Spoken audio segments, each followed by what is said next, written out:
we need to go forward. Well, those were the costs and commitments.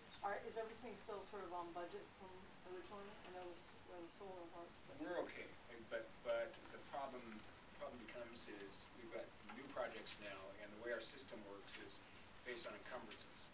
right. And even though we've got 30 million in the bank, it's encumbered in other projects. Cash flow is not the issue; it's the system. So yeah, to start the next phase, we need new money. I think what you're asking is, are you with Are all your of these projects expenditures on on these projects by and large on budget? And We are still by and on large under budget. Okay, and various and sundry reasons for that. But yeah, we're doing fine. We're doing real good. Yeah, that cash flow side showed that we were under budget. We've actually done more with, when we had our original draw schedule, we've done more with the money we thought we were just going to have solar, and we were going to start technology.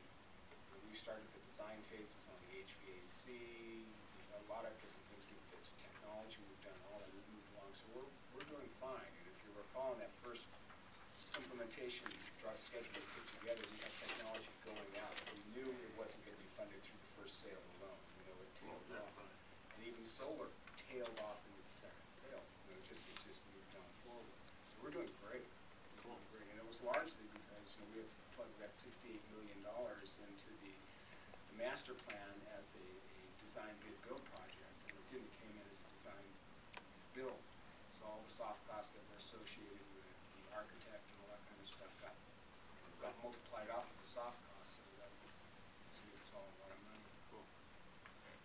Okay, other committee topics and concerns. Can I ask one question on this program contingency escalation sheet?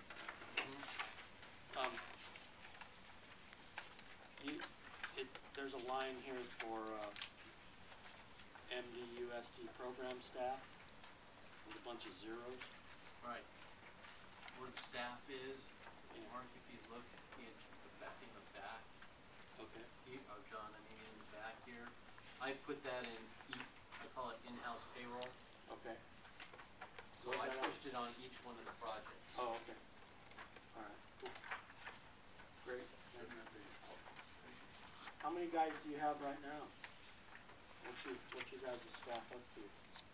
We have, the board has approved 3 assistant program managers. We have a vacancy. If you remember Kenya, Sarah Kenya went back to Oakland, so we've been recruiting.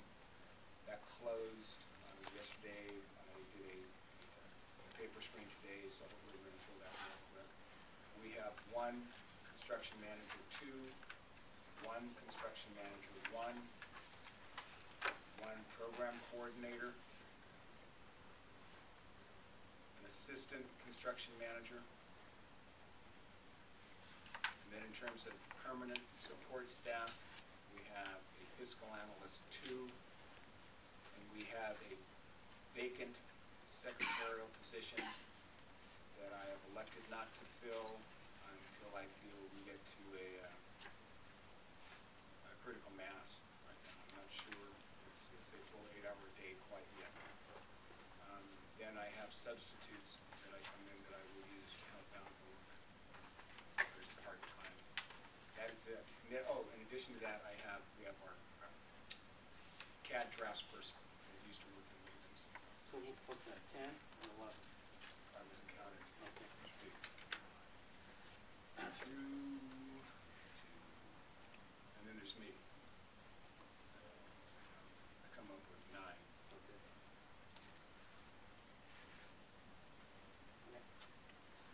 Okay. The last board meeting, we were notified of the technology committee assistance, and we asked if there was interest from this committee for somebody to be on the technology committee. Faye stepped up and said, yeah, I'll be there. Keep in mind, she does not represent Measure C on that committee.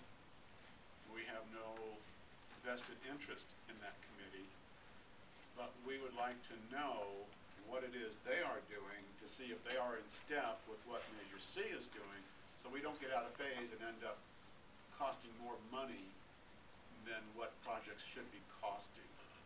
So I've asked Faye to give a short presentation on where they are. So I have a timeline here, and I had technology issues. My printer jammed, so there's only but so if you want to share them through, I'll pass them around. On one side is just kind of the timeline for the technology committee, where they're at. They started meeting in March. I joined them April, May, and June. They just met again this past, actually we met this past Tuesday. And just for a little background, the state requires that every school district have like a technology plan. Ours, and if you go on the Mount Diablo website under community, in the same section where you'd find Measure C, there is a copy of the completed technology plan. Now it runs from 2010 to 2015, but because of the Measure C money, and when it was written in 2010, it was written knowing that there was no money. So it's not very vibrant. So what they're doing is, even though it's not due to be rewritten, it's being relooked at so that we can incorporate some of the, the things that are being made available for Measure C. So this is a technology committee.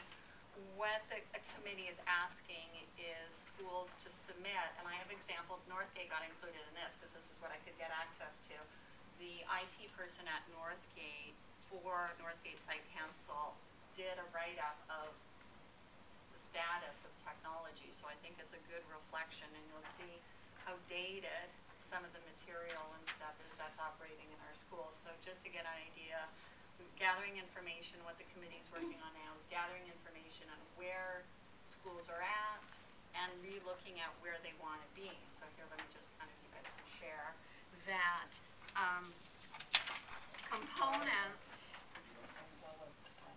Yeah.